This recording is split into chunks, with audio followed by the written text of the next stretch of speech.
1절서부터 4절까지 읽고 기도하겠습니다. 에스라서 1장 1절서부터 4절까지. 오늘은 에스라, 느헤미야 그리고 에스더 이 세 권이죠.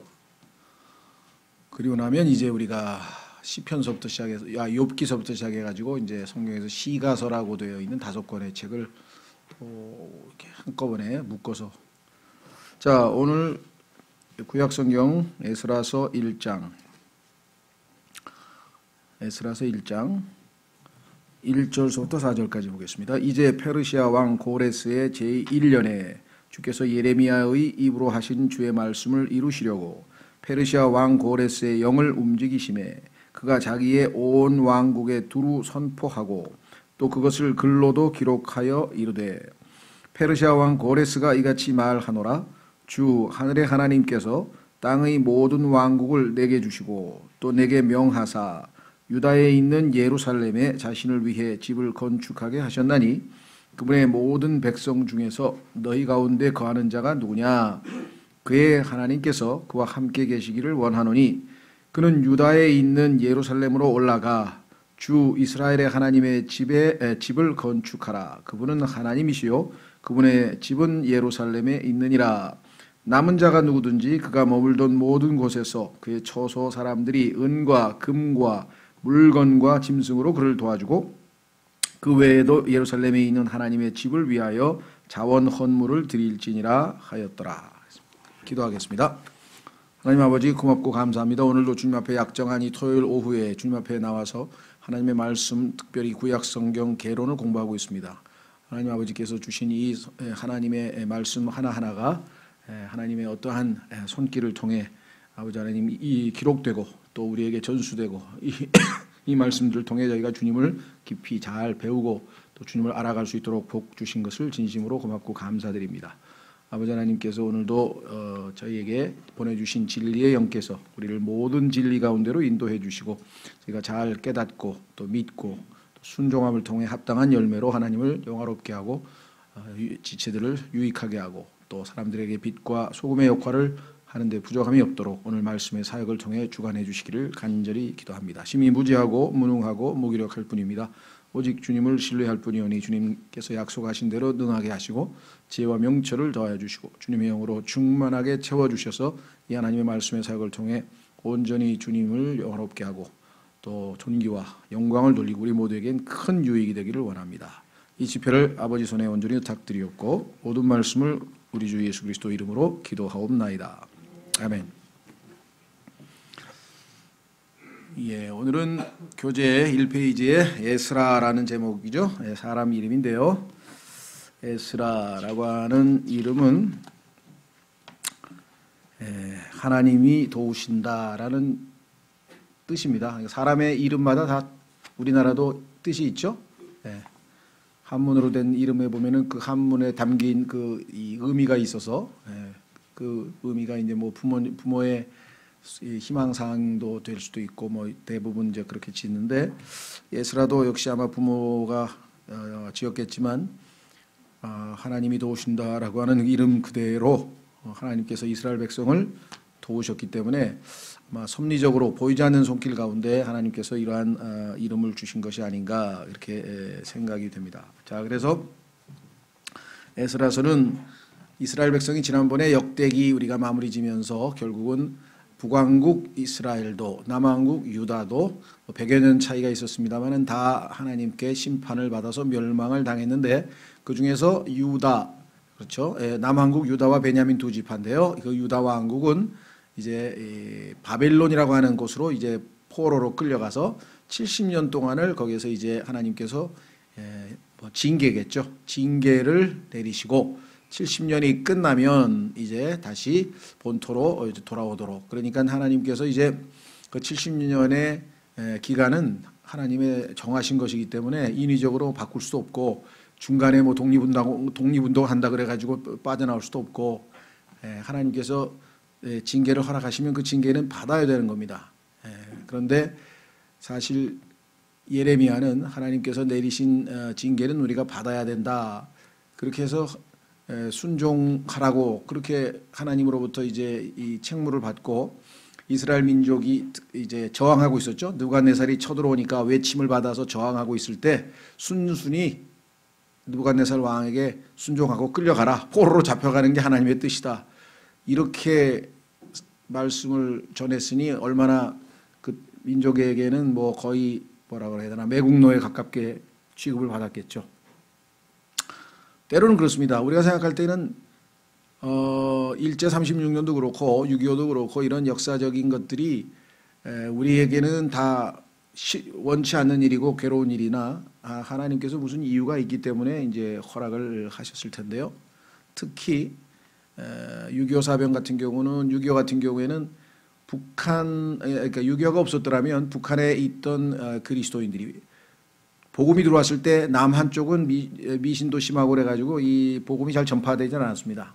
우리나라의 그리스도인들은 아주 이 복음은 북쪽에서 주로 많이 받아들였고 그래서 6.25로 인해서 남한으로 피난 온 사람들이 전국 방방곡곡에 복음을 전한 것이에요.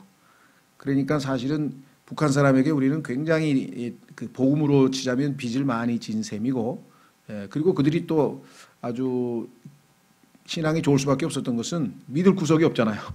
나라 고향을 떠나가지고 빈털터리로 남한으로 내려왔으니 뭐 믿을 구석이 뭐가 있겠어요. 하나님만 의지할 수밖에 없었기 때문에 그런 면에서 또 그들은 신앙적으로 강해질 수밖에 없었다 그렇게 생각합니다. 그래서 이스라엘의 경우에도 예레미야가 복음을 하나님께서 시킨 대로 사역을 했더니 환영받기는커녕 조롱을 받는 거예요.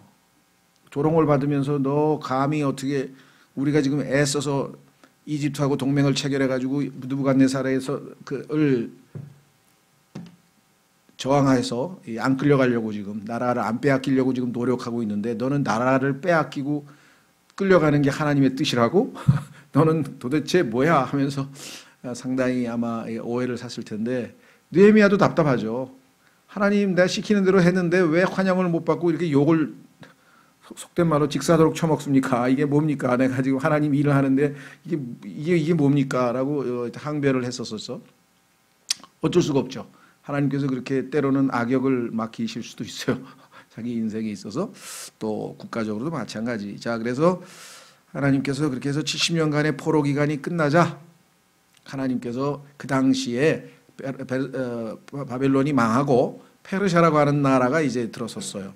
그래서 그 페르시아라고 하는 나라의 왕 고레스를 통해서 성경에 보면 파라오도 하나님의 종이고 고레스도 하나님의 종이고 성경에 나오는 이방 왕 7명은 다 하나님의 종입니다. 그들이 아무리 세상 권세를 휘둘러도 하나님께서 그에게 시키시는 일이 있습니다. 그래서 그가 이제 이스라엘 백성에게 하나님의 성전을 짓고자 하는 자들 다 돌아가라 하고 자유를 줄 뿐만 아니라 경제적, 재정적 지원, 그 다음에 하여간 모든 편의를 다 제공해서 하나님의 백성들 가운데 고국으로 귀환해서 성전을 재건할 사람들을 도와준 사건이 있습니다. 하나님이 개입하시지 않으면 있을 수가 없는 거죠. 생각해 보십시오. 그렇죠?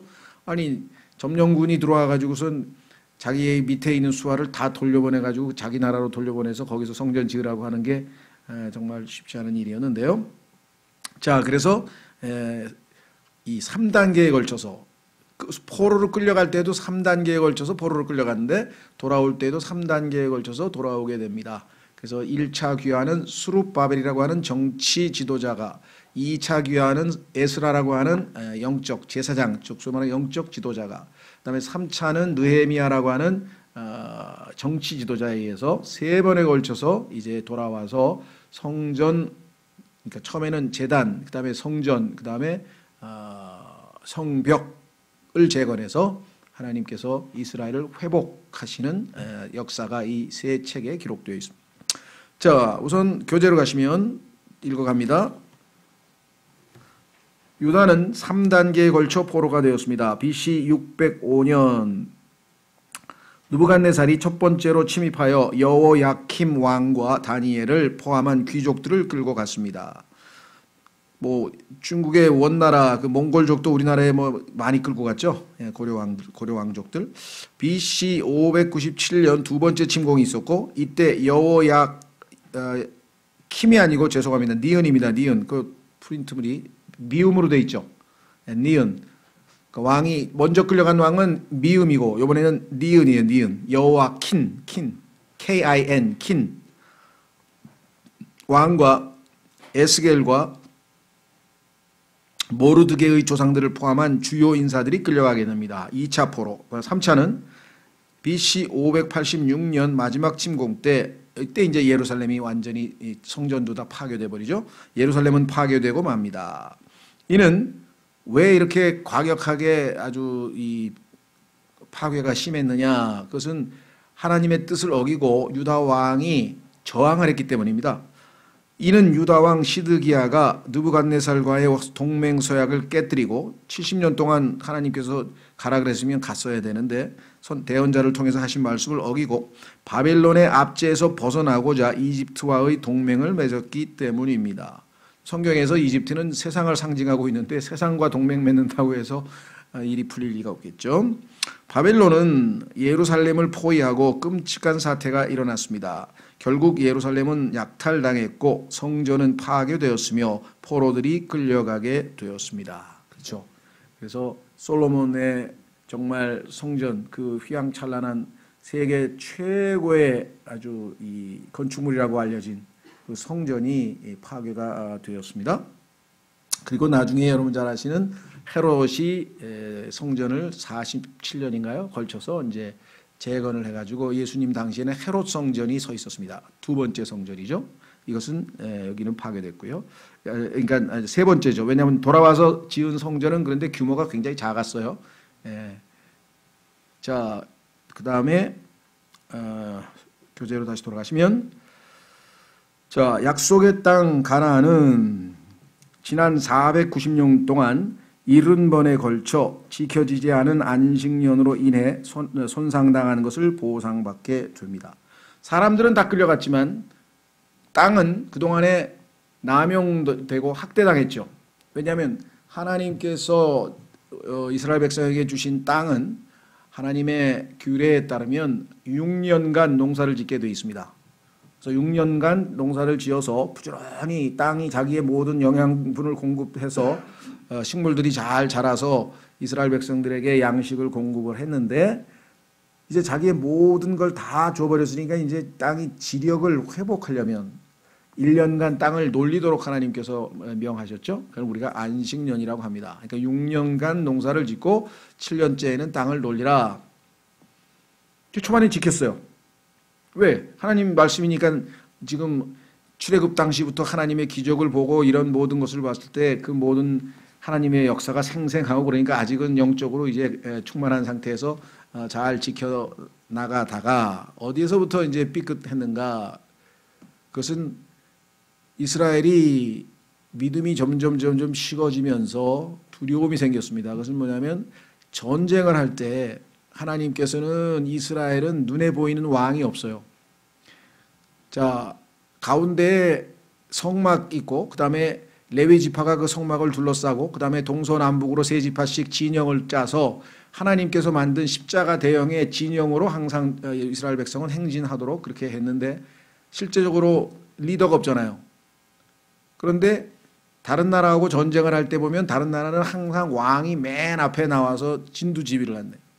뭐 나폴레옹도 그랬고 뭐 우리나라도 보면은 용감한 광개 토대왕도 그렇고 왕이 맨 앞에 서서 이끌어 가니까 그 왕의 용맹함에 따라서 막 군사들이 사기를 얻고 이렇게 하는데 이스라엘은 그런 게 없으니까 이제 불안했단 말이죠.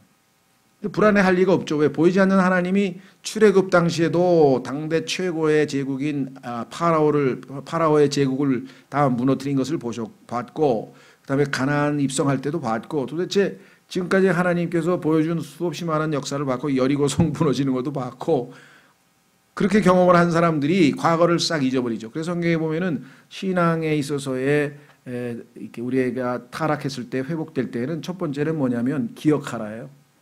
기억하라.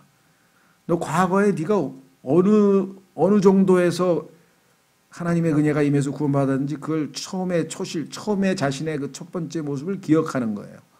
그래서 계시록에도 보면은 2장에서 그 옛 첫사랑을 잃어버린 에베소 교회에게 주님께서 기억하라 해야 돼요. 그리고 회개하라 해요. 기억하면 회개하죠. 왜? 내가 그 당시에 그렇게 하나님이 나에게 은혜를 베푸시는데 지금 내가 이렇게 정말 배은망덕할 수가 있을까 생각하면 당연히 회개하게 되겠죠. 자, 그래서 이 사람들도 점점 기억력이 희미해지면서 두려우니까 눈에 보이는 왕을 달라 이렇게 얘기를 했어요. 근데 참으로 놀랍게도 하나님께서는 신명기에서 이미 이 사람들이 이제 나중에 왕을 달라고, 왕을 세워달라고 너한테 얘기할 것이다. 왜? 하나님은 인간을 다 알고 계시기 때문에 믿음이 약해지면 그렇게 될 걸 뻔히 알고 그 대신 허락은 해주되 믿음이 약하니까 조건을 달았어요. 왕은 어떠한 조건 하에서 첫째, 이방인들은 절대로 왕을 세워서는 안 된다. 이스라엘 민족의 형제들 가운데서 왕을 세워라. 두 번째, 왕은 예를 들면 전쟁에서 제일 큰 무기가 기병인데 말을 구하기 위해서 이집트로 가지 말라. 세 번째는 아내를 많이 두지 말라. 왜냐하면 그 아내들이 믿는 이상한 우상 숭배를 또 할 수 없이 따라가야 될 수도 있으니까. 세 번째는 은금을 많이 늘리지 말라. 왜? 돈을 의지해가지고 하나님을 의지하는 마음이 사라지겠죠. 그 다음에 율법책을 항상 옆에다 놓고 밤낮으로 읽어라. 하나님 말씀을.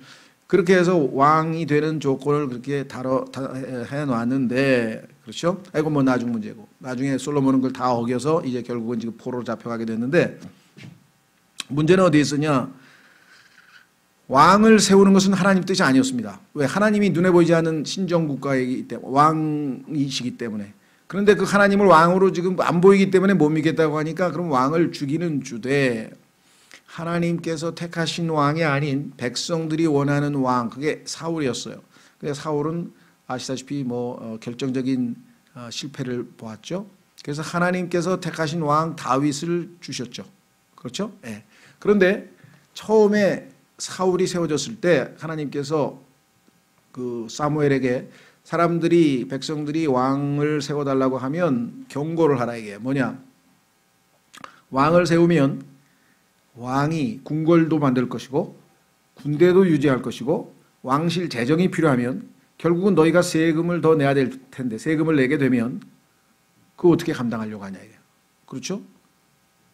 그런 일이 있을 것이다 했는데 아니나 다를까 세금을 내라 그러니까 세금을 내고 나니까 뭐예요?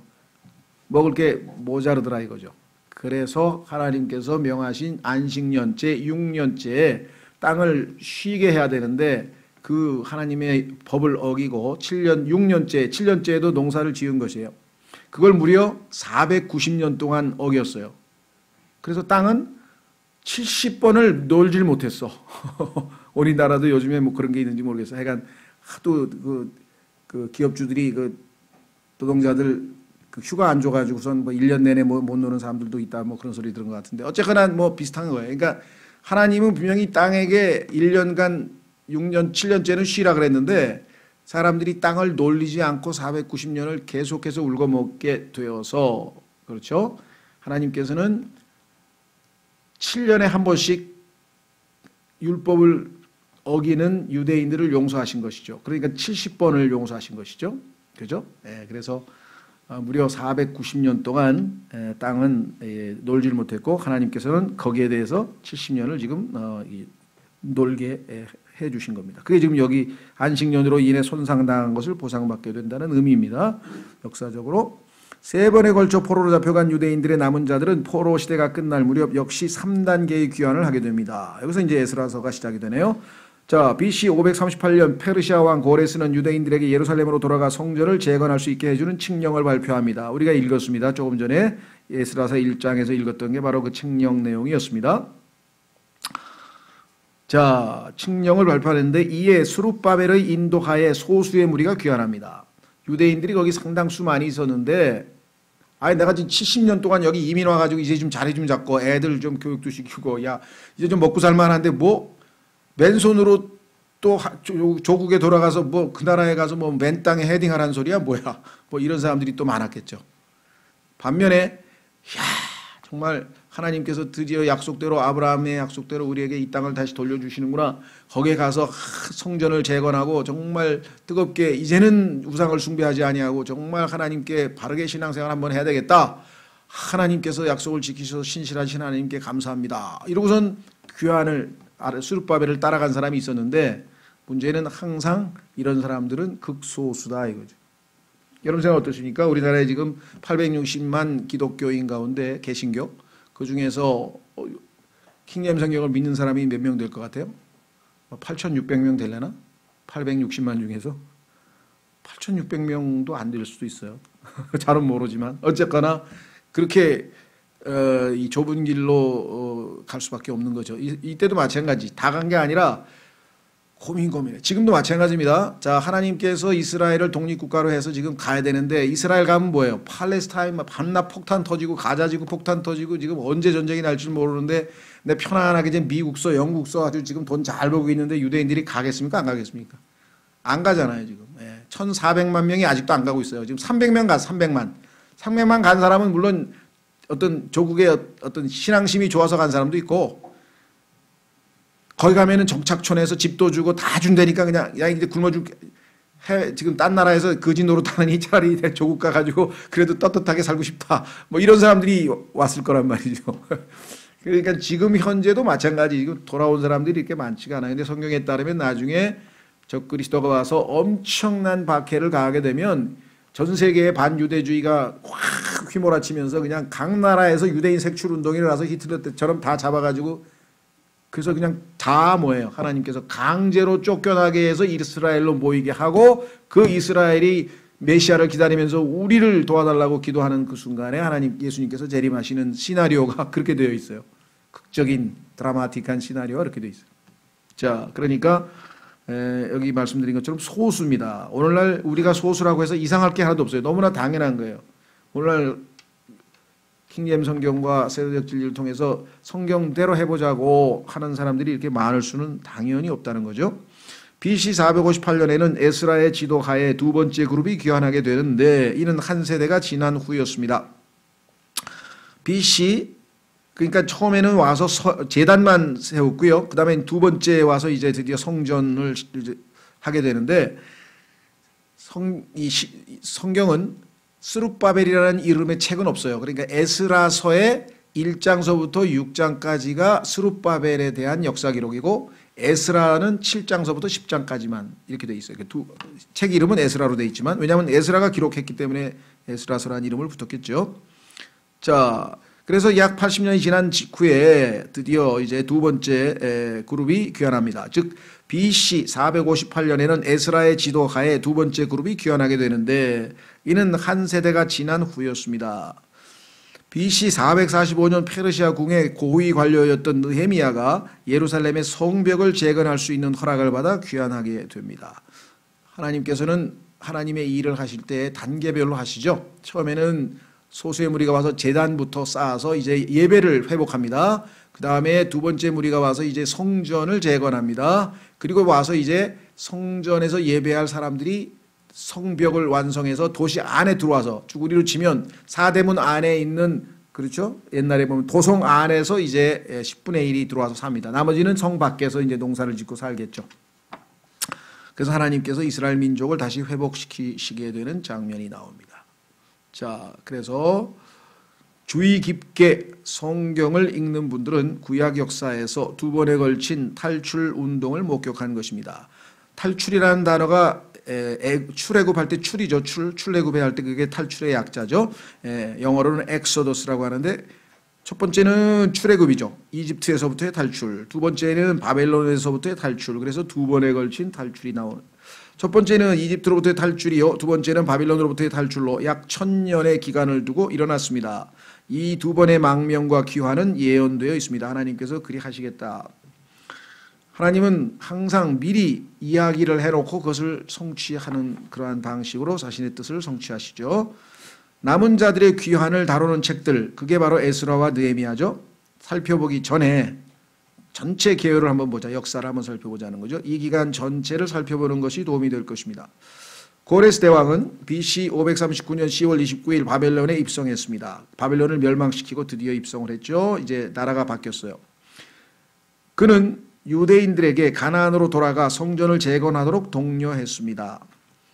자, 이것을 우리는 하나님의 보이지 않는 섭리적 손길로 해석을 하지만 세상 역사가들은 어떻게 해석을 하겠습니까? 당연히 그거야.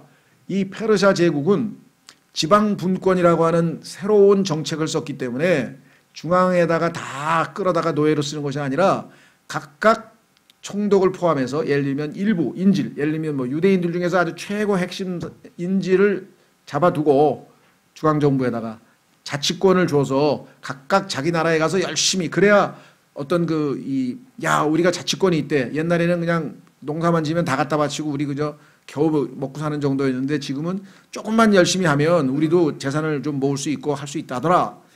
이렇게 해서 새로운 정책을 썼을 것이다. 이게 이제 역사가들이나 정치가들이 이제 분석하는 거예요. 그 말이 틀렸다는 건 아니에요. 네, 그렇게 얼마든지 분석할 수 있겠지만 문제는 우리는 보이지 아니하는 하나님의 손길이, 하나님께서 그를 쓰셨다. 이렇게 성경적으로 해석이 가능한 거죠. 자, 그래서 그는 이 귀환 운동은 스룹바벨이 이끌게 됩니다. 첫 번째, 스룹바벨은 망명한 왕 여호야킨입니다. 여기도 킴이 아니고 여호야킨, 니은으로 고치세요. 여호야킨의 맏아들로서 다윗과 요셉 사이에 뭡니까? 메시아의 연결고리가 됩니다. 이 얘기는 뭐냐면 다윗과 요셉, 그 다음에 요셉의 아들로, 형식적으로는 진짜 아들은 아니지만 예수님께서 탄생하는데 연결고리가 된다 이 말이죠. 그러니까 하나님께서는 이스라엘 백성들을 유지하고 보존하셔야 하나님께서 약속하신 메시아가 유다 지파로부터, 다윗의 가문으로부터 오시게 될 것을 아시고 지금 역사를 총괄해서 통제하고 계신다. 그 얘기입니다. 스룹바벨의 그룹은 BC 548년 돌아왔으며 이에는 대제사장 여호수아와 상당수의 제사장들, 레위인들 및 유다와 베냐민의 지도급 인사들이 포함되어 있었습니다. 이들의 최우선 관심은 주님께 원래 있던 장소에다 제단을 세우고, 왜냐하면 하나님께 예배를 드려야 되는데 하나님의 경배 드릴 장소가 없잖아요. 그래서 일단 그 경배의 중심지인 제단부터 일단 세웠어요. 매일 드리는 희생 제사를 복원하는 것이었습니다. 그러나 그것은 임시죠. 그래서 성전을 만들어야 된다. 성전. 마치 이스라엘 백성들이 성막을 임시로 만들어서 광야에서 운반하고 다녔지만 나중에 가나안 땅으로 들어가서 성전을 딱 땅에다가 확고부동하게 지었듯이 여기서도 지금 그 다음 단계는 당연히 성전입니다. 그 다음으로는 BC 536년 4월도 혹은 5월에 새 성전을 위한 기초를 놓는 것이었습니다. 이 사업은 페르시아 왕의 재정 지원에 의해 도움을 받았습니다. 성전의 기초가 놓이자 큰 기쁨이 있었습니다. 그럴 수밖에 없었죠. 정말 바벨론에 의해서 하나님께서 솔로몬 왕을 통해서 주신 그 하나님께서 세우신 그 성전이 완전히 파괴됐는데 그 성전을 다시 짓기 위해서 기초를 탁 놓고 이제는 짓기만 하면 된다라고 하는 그 순간의 어떤 감격, 그래서 기쁨이 있었다. 물론 노인들은 옛 솔로몬 성전에 사라진 영광을 회상하며 울었습니다. 그때 그 어마어마했던 그 성전을 생각하면서 일부는 기뻐했고 젊은 사람들은 와 드디어 우리도 이제 성전을 갖게 됐다 뭐 이러고 이제 좋아했을 것이고, 노인들은 기쁜 동시에 과거를 생각해 보니 솔로몬 때의 그 성전에 비해서 너무 초라하고 그럼에도 불구하고 하나님의 신실하신 막 이런 걸 생각하니까 막 회한의 눈물이 있었겠죠. 우리나라도 마찬가지겠습니다. 뭐 1945년에 그 해방됐을 때 뭐 다들 기뻐만 한 거는 아니었을 거예요. 그렇죠. 예. 뭐 자식이 죽은 사람도 있을 것이고 뭐 독립운동하다 죽은 사람도 있을 것이고 이런 사람들 저런 생각하면 많이 울었던 사람들도 있었을 거예요. 성전 공사가 시작된 지 얼마 안 돼서 사마리아인들이 자기들도 참여시켜 줄 것을 요구하게 됩니다. 유대인들이 뭔가 잘 되는 것을 도저히 참을 수 없는 그러한 이방민족, 그 중에서도 가장 혼혈, 이스라엘의 지난번에 말씀드렸던 북왕국 열왕국이 끌려간 다음에 이주해 왔던 사람들과 남아있던 유대인들과의 혼혈이 바로 사마리아인인데 그 사마리아 사람들이 자기들도 끼어달라. 그런데 그들은 자격이 없죠. 순수한 유대인이 아니기 때문에. 이를 거부당하자 그때부터 온갖 방해 공작이 시작됩니다. 그렇습니다. 하나님의 일은 자격이 있는 사람들, 거듭난 하나님의 자녀들이 교회를 구성하는데 거듭나지도 않은 사람이 와서 나도 이 교회 좀 다니게 해달라. 아이 믿고 구원받을 준비가 돼 있으면 얼마든지 허락을 하지만 그게 아니고 나는 그냥 여기 구원은 안 받았지만 그냥 그 교회에 좀 와서 같이 다니고 싶다. 뭐 이렇게 할 수는 없는 거죠.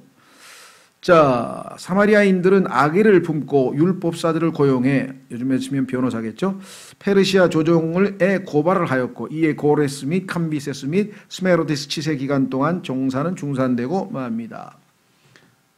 역모를 신고했어요. 이 사람들이 성전 재건하면 이제 독립해가지고 지네들이 페르시아에 조공도 안 바치고 이제 할 겁니다. 그러니 빨리 조처를 해주십시오. 이제 모함을 해가지고. 그러니까 뭐 당연히 그 얘기를 들으면 왕들 잘 모르는 이 유대인들의 과거 역사를 잘 모르고 자기네 황제인 고레스가 명령을 해서 갔다는 사실을 모르고 있는 거예요. 후세 왕들이.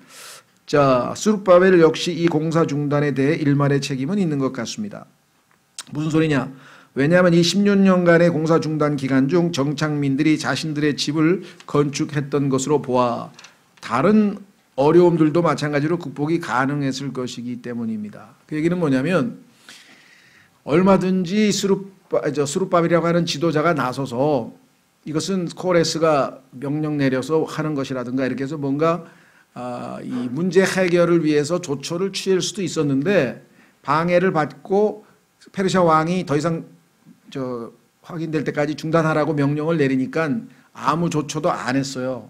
그러다 보니까 유대인들이 그 틈을 타서 성전부터 짓고 그 다음에 우리가 살 집을 짓겠다 이렇게 했는데 자기들 집들부터 짓는 사건이 벌어지게 됐고, 이에 대해서 하나님께서는 학개라고 하는 대언자, 그 다음에 스가랴라고 하는 대언자를 보내서 하나님의 성전을 짓는 것이 더 우선이라고 하는 사실을 강력하게 촉구를 합니다.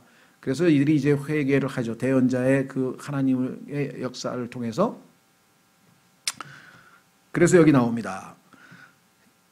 BC 520년 8월 29일 학개 대언자는 성전 재건을 독려하게 됩니다. 이 사역은 효과를 거두었고 스룹바벨과 여호수아의 지도하에 성전 재건 사역이 속게됩니다. 이 시기에는 스가랴 대언자도 사역을 했습니다.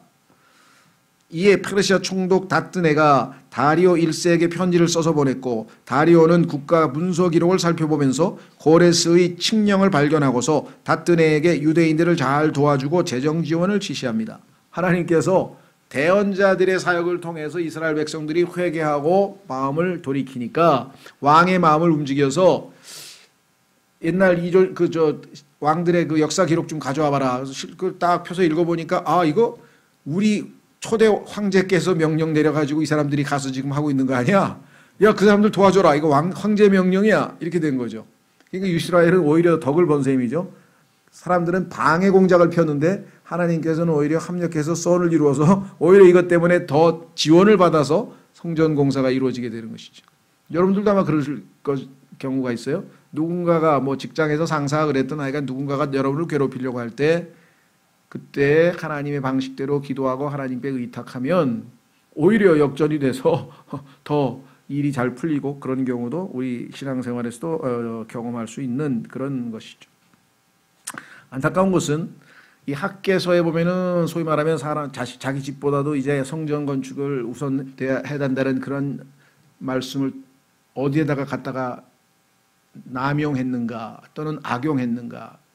처음 우리나라에서 예배당 짓는 사람은 밤낮 학개서 설교를 하는 거예요. 너희들은 벌써 아파트 사고 너희들은 벌써 좋은 집 짓고 좋은 집에서 먹고 잘 살면서 하나님의 집은 짓지도 않고 이게 말이 되느냐.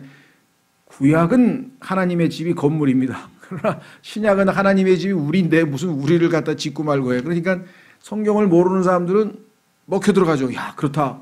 하나님의 집도 없어가지고 지금 남루하게 그냥 지하 예배당에서 지금 막 이러고 있는데 좋은 아파트에서 산다? 회개하셔! 막 이러고 그냥 집 다 팔어. 빨리 팔어. 그래가지고 교회당에다 갖다 와줘서 예배당 막 짓는데 막 빚내가지고 짓고 뭐 막. 여러분 무수시지만 이게 수백 건, 수천 건 있었어요. 예배당 지은 사람들 전부 다 이 학개서를 이용해서 좀 나쁘게 얘기하면 막 협박 또는 막 공갈 이렇게 해가지고 막 하나님이 심판하신다고 막 이랬는데, 실제로 또 마귀가 그때는 어때요? 해피면 또 애가 자전거 타다 넘어져가지고 뭐 대가리가 깨지고 막 이런데, 아이고 하나님이 심판하시는구나. 큰일 났다. 이게 정말 우리가 볼 때는 야, 어떻게 그런 조작에 넘어가는가 싶지만요, 영적으로 이 두려움이 한번 임하면 그렇게 됩니다. 얼마나 많이 있었어요. 예를 들면 뭐 갑자기 아이가 교통사고가 나가지고 막 그랬더니 그거 보세요. 새벽기도 안 나오더니 그렇게 될 줄 알았어 내가. 목사가 그런 얘기를 한 게 수없이 많아요. 그래가지고 거의 막 두려움에 사로잡혀가지고 이제 목사가 시키는 대로 하잖아요. 이게 지금 뭐 하루 이틀 얘기가 아니라 어마어마하게 많은 부작용입니다. 그러니까 성경을 모르면 그런 아주 이 거짓 협박에도 얼마든지 속아 넘어갈 수가 있는데 그 중에서 가장 많이 남용되던 구절이 여러 개가 있어요. 이제 11조를 안 내면 하나님이 뭐 도둑놈이다 그래가지고 뭐 11조 안 내는 사람은 다 도둑놈으로 몰아가지고 말라기 들썩들썩하면서 또 막 하는 사람, 예배당 안 짓고 뭐 집사하는 사람은 그것도 이 학교에서 가지고 막 들썩들썩하는 사람. 그러니까 성경을 자기가 제멋대로 이용해 먹고 싶은 데다 갖다 이용해가지고 갖다 귀에 걸면 귀걸이, 코에 걸면 코걸이. 그런데 성경에 대해서 이제 아무것도 모르니까 괜히 겁부터 먹는 거예요. 성경은 하나님께서는 우리에게 두려워하는 영을 주시지 않았다. 그래서 그건 전부 다 마귀에게 오는 영이다. 어떤 상황에서도 우리가 주 안에서 평안을 누릴 수가 있어야 되겠죠. 자, 그 다음에 계속해서 그래서 어떻게 됐는가? 519년, BC 519년 대제사장 여수아는 스가랴 대언자에 의해 대관식을 거행했는데 이는 메시아께서 오셔서 제사장과 왕의 직분을 통합하실 그날을 미리 내다본 상징적 의식이었습니다. 그렇습니다. 예수 그리스도는 이 지상에 오실 때에 세 가지 직분을 가지고 하나님으로부터 기름 부음을 받으신 분, 그 기름 부음을 받으셨다라는 그 단어가 우리나라 말로는 그리스도고 영어로는 Christ, 그 다음에 헬라어로는 크리스토스, 그리고 그것이 히브리어로는 메시아입니다. 그러니까 메시아, 크리스토스, 크라이스트, 그리스도, 뭐 기독교 하면 기독, 이게 다 기름 부음을 받은 자라는 뜻인데 하나님께서는 하나님의 책무를 맡기실 때 옛날에 그 서양에서는 왕이 기사를 임명할 때 칼을 탁 들고 어깨를 몇 번 두들 이렇게 치고 그 다음에 칼을 딱 하사하죠. 그러면 그게 왕이 그 사람에게 뭔가 책무를 맡기셨다는 그런 의식인데 유대인들의 경우에는 기름을 부어 성령을 상징하는 기름을 부어서 하나님께서 성령으로 함께 하신다 이런 뉘앙스로 상징적인 그러한 걸 했거든요. 그래서 예수 그리스도께서는 바로 세 가지 하나님으로부터 직무를 받아서 기름 부으신 바 됐는데 처음에 오셨을 때는 대언자로 오셨어요. 하나님의 말씀을 대신해서 선포하는 사람으로 오셨죠. 그래서 이 땅에서 하나님의 진리를 3년 반 동안 선포하셨죠. 그러나 그분은 이제 십자가에서 돌아가시고 하늘나라에 들어가실 때에는 자기 자신을 하나님 앞에 희생 제물로 바치는 대제사장으로서 역할을 감당하셨고 그리고 지금도 우리의 대제사장으로서 하나님 우편에서 우리를 위해 중보하고 계신다라고 성경에 써 있습니다. 그래서 히브리서에도 보면 우리에게 계시는 대제사장은 이러이러하신 분입니다. 요한일서 2장에도 우리에게는 변호자가 계셔서 우리 위해 하나님 우편에서 우리를 위해서 기도하고 계십니다. 중보하고 계십니다. 그렇죠? 그러니까 예수님은 지상 사역일 때에는 대언자로서의 사역을 하셨고 이제 하늘나라에 승천하셔서 하나님 보좌 우편에서는 제사장 사역을 지금 수행하고 계시고 그래서 현재 예수님은 과거에 대언자셨고 지금은 대제사장이시고 지상으로 재림하실 때에는 왕으로서 오시게 될 것이다. 그래서 예수님은 지금 현재 제사장이지만 나중에 왕이 되실 것이기 때문에 이 두 가지 즉 제사장에게 왕관을 씌워줬다는 얘기는 그 제사장이 다름 아닌 뭐예요? 왕이 될 것을 보여주는 그 의식을 미리 리허설을 보여준 것이에요. 미리 한번 보여준 사건이죠. 성경에 보면 이와 같이 마태복음 57장에서도 변화산에서 예수님께서 천년 왕국을 한번 리허설로 보여주시기도 하시고요. 또 언제 보여주느냐 성경에 보면은 출애굽기 18장에도 이드로가 이방인이 이 모세와 십보라와 아들들을 데리고 오는 장면에서 또 천년 왕국을 그러니까 가끔씩 이렇게 상징적으로 이렇게 보여주는 경우가 있죠. 자, BC 500 여기 나와 있네요. 제사장과 왕의 직분을 통합하실 그날을 미리 내다본 상징적 의식이었습니다. BC 516년 드디어 성전은 완성되어 하나님께 봉헌됩니다. 이후 약 58년 후 에스라가 BC 458년 아닥세르세스의 명에 의해 두 번째 그룹을 이끌고 귀환합니다. 에스라서는 수룹바벨 휘하의 귀환을 1장에서 6장에서 다루고 있고 동시에 58년 후에 에스라의 귀환 역시 17장에서 10장까지 다루고 있습니다. 12년 후 느헤미야는 아닥세르세스의 허락을 받아 예루살렘 성벽을 재건코자 귀환합니다. 그래서 세 번째 귀환이죠.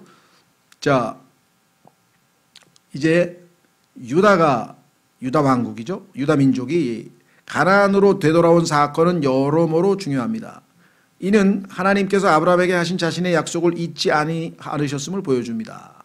왜냐하면 가나안 땅을 하나님께서 영원히 이스라엘에게 주시겠다고 하셨잖아요. 근데 나라를 빼앗겼으니까 약속이 그러면 성취가 되지 않고 파기된 거냐? 아닙니다. 일시적으로 징계를 위해서 70년간 갔을 뿐 다시 돌아와야죠. 이 회복은 메시아와 직접적으로 연관됩니다. 왜냐하면 메시아가 베들레헴에서 태어나셔야 되니까, 유다 땅에서. 예를 들면 베들레헴, 나사렛, 그리고 시온은 오실 예수 그리스도에 관한 예언에 관련된 지명들입니다. 주께서는 바빌론이 아닌 포로 지역, 즉 바빌론은 포로 지역이고 바빌론이 아닌 어디? 예루살렘이죠. 거룩한 땅 베들레헴에서, 여기가 유다이죠. 태어나셔야만 하기 때문입니다. 그리고 예루살렘에서 죽으셔야 되죠. 백성들의 귀환으로 메시아에 대한 소망은 다시 살아나게 됩니다.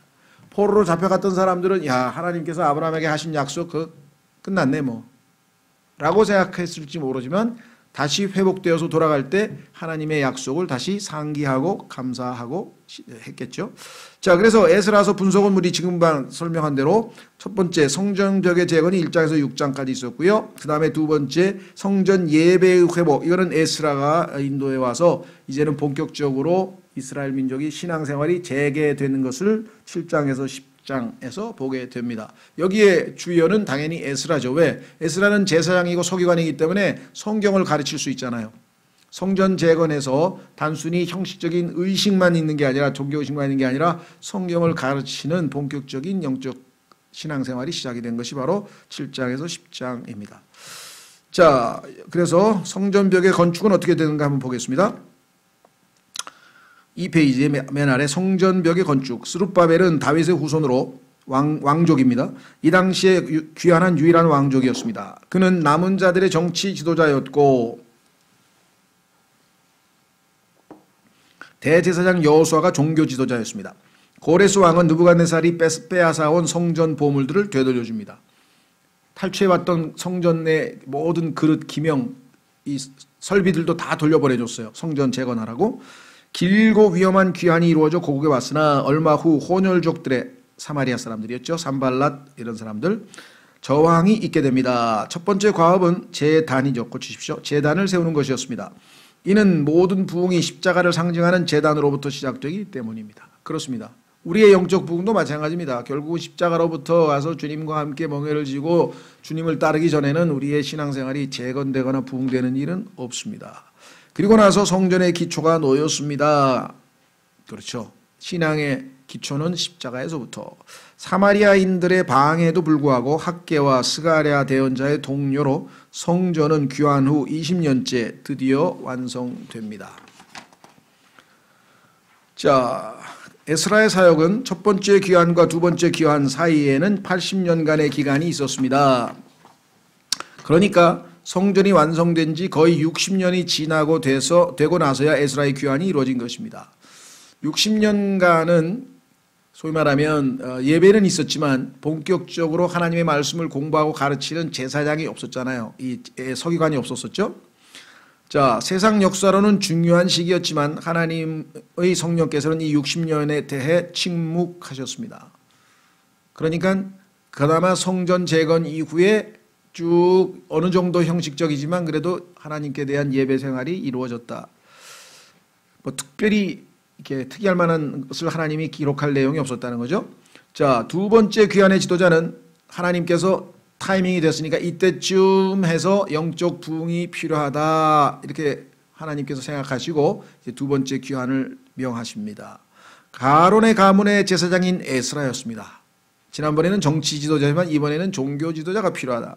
이는 다윗 지파의 정치 지도자 스룹바벨과는 차이가 납니다. 에스라는 경건한 사람으로 이 민족에게 큰 족적을 남겼습니다. 그는 자신을 서기관이라고 불렀고 백성들에게 하나님의 말씀을 가르치고 개혁을 단행합니다. 특히 그는 이스라엘 백성을 주변 민족들로부터 성별될 것을 강조했습니다. 그렇습니다. 우리의 신앙생활에 있어서 가장 첫 번째가 무엇인가 하니 세상으로부터의 구별이죠. 그래서 우리 신약에서도 사도 바울이 하나님의 복음인 로마서를 기록할 때에 모든 교리를 다 완성해 놓고, 그렇죠? 구원 교리, 그다음에 성화의 교리, 이스라엘에 대한 교리, 그래서 실천. 그러면 우리 그리스도인들은 실질적으로 구체적으로 어떻게 신앙생활을 해야 되느냐 할 때에 첫 번째 로마서 12장 1절이 바로 헌신인데, 그 헌신과 관련지어서 세상으로부터, 세상과 일치하지 말고 구별된 삶을 살 것을 이야기합니다. 확인해 보겠습니다. 로마서 12장은 그리스도인이 복음을 제대로 깨닫고 난 이후에 첫 번째 순종해야 될 그 말씀인데, 로마서 12장 1절 2절이 하나님 앞에 첫 번째 우리가 순종해야 될 명령이다. 12장 1절, 그러므로 형제들아 내가 하나님의 긍휼을 힘입어 너희에게 간청하노니 너희는 너희 몸을 거룩하고 하나님께서 받으실 만한 살아있는 희생물로 드리라. 그것이 너희의 합당한 섬김이니라. 너희가 이 세상에 동화되지 말고 오직 너희 생각을 새롭게 함으로 변화를 받아 하나님의 그 선하시고 받으실 만하며 완전하신 뜻이 무엇인지 입증하도록 하라. 여기서 세상에 동화되지 말라. 바로 그 얘기가 구별되란 말이죠. 세상과는 다른 방식으로 살아야 된다. 세상은 육신을 따라 욕망을 충족하는 본성에 충실된 삶이고, 우리는 성령을 쫓아 예수 그리스도께서 우리 안에서 하나님의 성품인 성령의 열매를 맺는 삶이고 다르다 이 말이에요. 자, 그 다음에 두 번째 느헤미야로 가겠습니다. 3페이지 느헤미야. 오늘 우리가 수요일 날 지금 느헤미야를 공부하고 있는데 10장 9장까지 했죠. 다음 주에 우리가 10장 이제 거의 마무리되어 가는데요. 그래서 아마 느헤미야 수요일 날 오신 분은 좀 익숙해지셨을 텐데, 느헤미야서는 뭐냐, 한마디로 하면 하나님의 위로라는 이름입니다. 하나님께서 방해를 받고 어려움에 있었지만 하나님께서 위로하심으로 새 힘을 얻고 하나님의 일을 완수해서 하나님께 영광을 돌리게 됐다라는 내용이 이 느헤미야서에 기록되어져 있죠. 자, 스룹바벨이 성전을 건축하였다면, 예배 초석을 놓았다고 한다면, 느헤미야는 도시의 성벽을 재건하는 것을 주책무로 삼았습니다. 여기 살았습니다가 아니라 삼았습니다죠. 자, 예배하고 그 다음에 우리가 하나님께 경배하고 찬양하고, 이것 우리 신앙생활의 행칩이지만 그 나머지는 어떻게 할 거냐 그럼? 밤낮 24시간 내내 찬송만 부르고 성경만 읽고 할렐루야만 하고 있습니까? 아니면 나머지 뭐예요? 밥도 먹어야지, 직장에서 일도 해야지, 애도 키워야지, 설거지도 해야지. 삶의 기본적인 게 있어야 될 거 아니에요. 그렇잖아요. 그렇죠? 예. 그래서 그 나머지 우리가 생각하는 이 성벽이라고 하는 것은 우리 삶의 여러 가지 신앙생활에 있어서의 주어진 여건들을 그리스도인답게 하나하나 올바르게 할 때 사람들이 찬송 부르고 성경 읽고 할 때야 뭐 저 사람들 뭐 지들 좋아하니까 하나보다 그러지만, 우리의 삶에서 그리스도인의 간증을 세울 수가 있잖아요. 그렇죠? 아, 우리와는 좀 다르게 생각하구나. 저 사람들은 또 다른 방식으로 사는구나. 그래서 그는 에스라보다 12년 뒤에 왔습니다. 자, 처음에는 성벽 건축이었죠. 그래서 건축이 1장서부터 7장까지 있고요.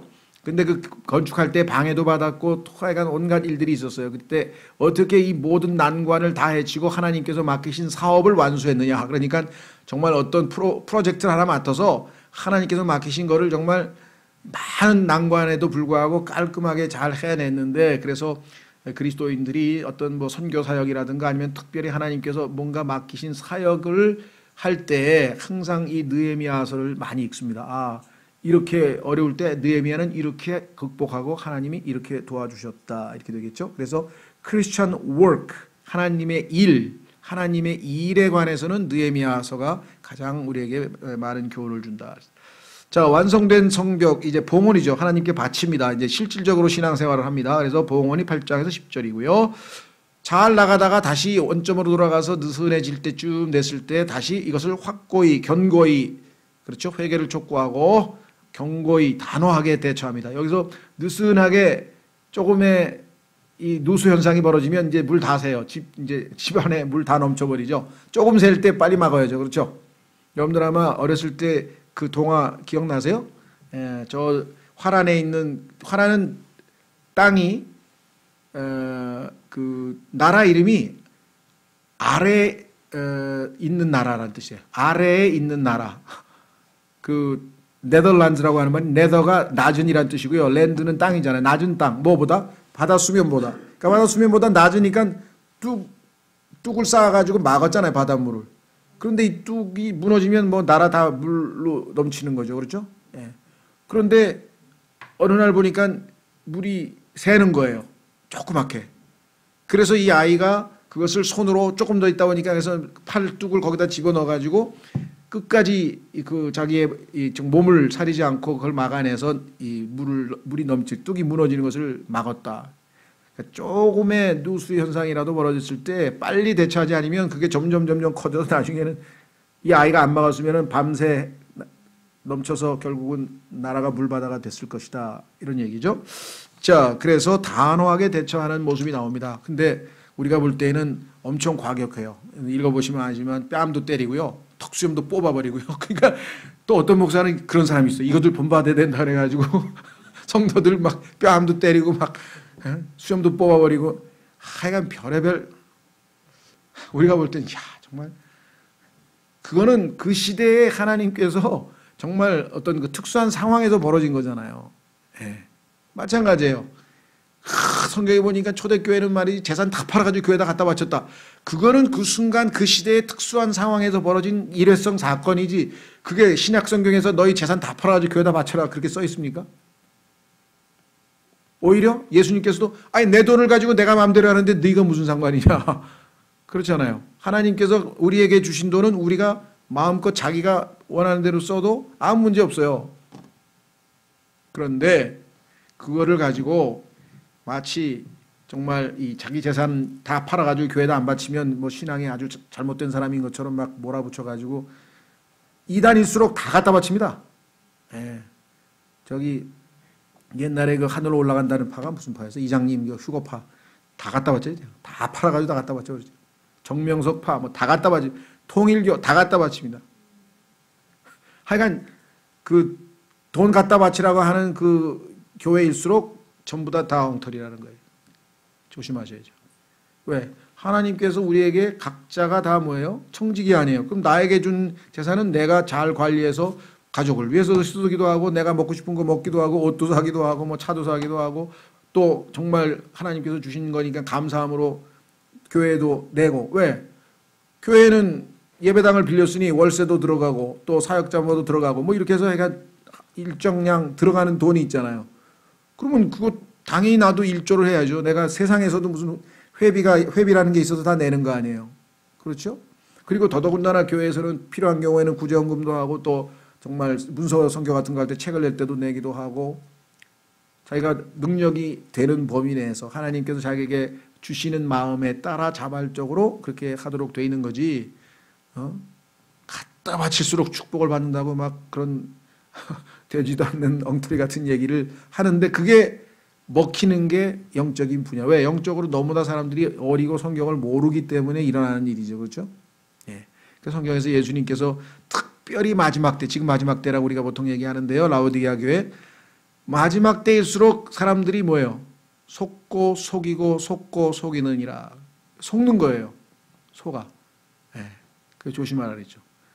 너희는 속지 말라. 재림에 예수님께서 제자들이 언제 재림이 일어납니까? 언제 이런 일이 일어납니까? 하고 종말에 대해서 질문했을 때 예수님의 첫 번째 일성이 뭐냐? 너희는 속지 말라. 얼마나 많은 사람이 속으면 속지 말라 그랬을까요? 정신 차려야 돼요. 속으면 안 돼요. 나만 손해. 그렇죠? 하나님 말씀을 확실하게 잘 읽고 그 하나님 말씀에 어긋나는 속임수에는 넘어가면 안 됩니다. 난 사람이 뭐 제가 뭐 교만해서가 아니라 뭐 신천지가 들어오니까 뭐 조심하세요. 뭐 신천지를 막아야 됩니다. 뭐 대책위원회 뭐 아니 그 잘못된 건 없어요. 있는데 아니 그런 얼투당투한 것에 왜 속아 넘어가냐고. 그렇잖아요. 와서 벌써 말도 안 되는 소리 나면 안 속으면 될 거 아니에요. 근데 거길 왜 또 끌려가는지 모르겠어. 그죠? 그러니까 정말 교회에서 진리를 제대로 가르쳐서 스스로를 방어할 수 있고 항상 답변할 수 있는 준비만 돼 있다면 우리가 거기에 흔들릴 수 없다. 자, 다시 돌아옵니다. 느헤미야의 귀환. 느헤미야는 아닥사르세스에 의해 예루살렘 총독으로 임명되어 성벽 재건을 하도록 허락을 받았습니다. 자, 질서정연하게 합니다. 독립운동 한다고 해서 막 하는 게 아니고 마음이 너무 괴로운 거예요. 왜? 내 조국의 예루살렘이 지금 막 엉망진창이라고 지금 성벽은 다 무너지고 그러니까 한숨이 푹푹 나왔죠. 고국만 생각하면. 그런데 어느 날은 왕 앞에서는요. 슬픈 모습을 보이면 그건 바로 잘못하면 죽는 거예요. 옛날의 황제 앞에서는. 근데 느헤미야의 얼굴이 수심에 가득 차 있는 것을 보고 왕이 눈치를 챘어요. 사실 그 정도 되면 벌써 징계감인데 아니면 죽는 건데 워낙 그동안 좋은 간증을 세워서 왕이 느헤미야를 좋아하는 거야. 신임을 하는 거야. 얘가 보통 일이 아니면 이런 애가 아닌데 왜 그럴까? 뭔 일이냐 그랬더니 사실은 순간에 벌써 놀랬죠. 아이고 죽었구나 나. 기도 딱 하고 하나님 앞에 있는 그대로 쫙 제 조국이 이 모양인데 제가 어찌 안 슬프겠습니까? 그래? 얼마면 돼? 모르겠어요. 12년이었는데 나중에는 결론 10년쯤 얘기했는데 얼마 동안 갔다 오면 되겠냐. 그래서 왕이 얼마나 신임했으면 갔다 오라고 재정 지원 다 해줄 테니까 총독으로까지 임명을 해가지고 네가 가서 그러면 니네 백성을 다 하고 싶은 일 다 하라고 지금. 그렇죠? 예, 물론 하나님께서 이 왕의 마음을 움직여서 특별하게 하신 것은 맞지만 그 전에 느헤미야가 그 적국에서 그렇잖아요. 남의 나라 그 왕이지만 하나님께서 자기에게 허락하신 그곳에서 얼마나 신뢰를 받았으면 그 정도까지 왕이 신뢰했을 것인가를 생각하면 존경스럽죠. 그렇죠? 자, 그래서 총독으로 임명을 받았어요. 성벽 재건을 하도록 허락을 받았습니다. 예루살렘에 도착한 그는 비밀리에 자기 임무를 조사한 후 단호하게 지혜롭게 전략적으로 이거네. 전력적으로가 아니라 전략적으로 전략을 세워서 자 조사를 하고요. 하나님께서 맡긴 일을 잘 계획을 짰습니다.